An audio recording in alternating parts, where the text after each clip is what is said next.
thing is this, that they're entering in this passage, there comes down from the Broadway a lane called Dead Man's Lane, so called because of the murders that are commonly done there. And this little faith, going on pilgrimage as we do, chanced to sit down and sleep. Now there happened at that time to come down the lane from Broadway Gate 3 sturdy rogues. Their names were Faint Heart, Mistrust, and Guilt. They were brothers. And they saw little Faith where he was, and they ran up to him. Now the good man was waking up from his sleep and was getting ready to go on his journey. So they came up to him and threatened him with horrible language and forced him to stand. Little Faith looked as white as a cloud, and he was not ready or had the power to fly or fight. They said, "Faint Heart, deliver your purse." And he, making no haste to do so, they ran up and thrust their hand into his pocket and pulled out a bag of silver. He cried out, "Thieves, thieves!"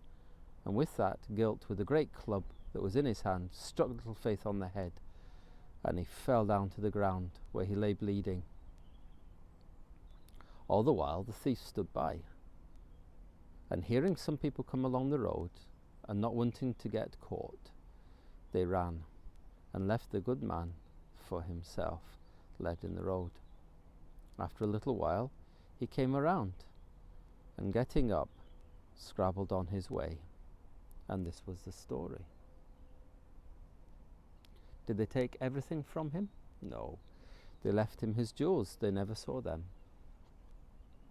And they never saw the parchment that he had received at the cross. But he had scarce enough for his journey, and he went on his way complaining all the while. Well, we have here the account of a man called Little Faith. It's recounted by Christian. This man was on the right path. This man had entered by the narrow gate. There were no questions about that. This man had the certificate that would allow him into the celestial city, and he had treasures. He had many treasures. But something is true about him that sets him apart. He walked alone. He walked alone. It's a very dangerous thing to walk alone. He walked alone, and he had little faith. He slept in the wrong place and was assaulted by robbers such as mistrust and guilt. And he found himself continuing on the path, but bruised and beaten. He continued on the path, but not with much joy. This is a real lesson to us. It's the question of faith and what we're trusting in, and how much we trust, and who we're walking with.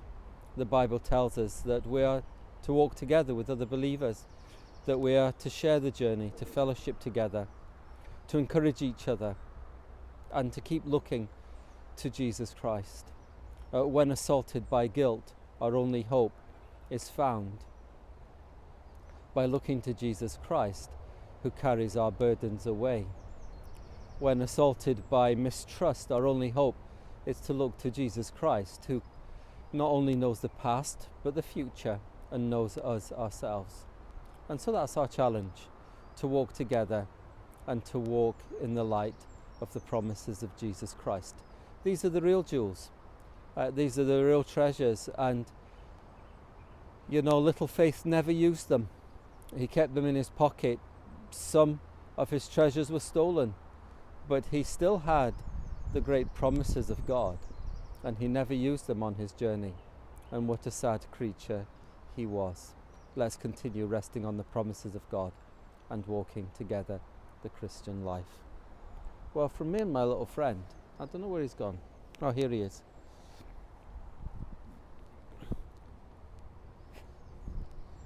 Feeling a bit grumpy today. Have a good day. God bless.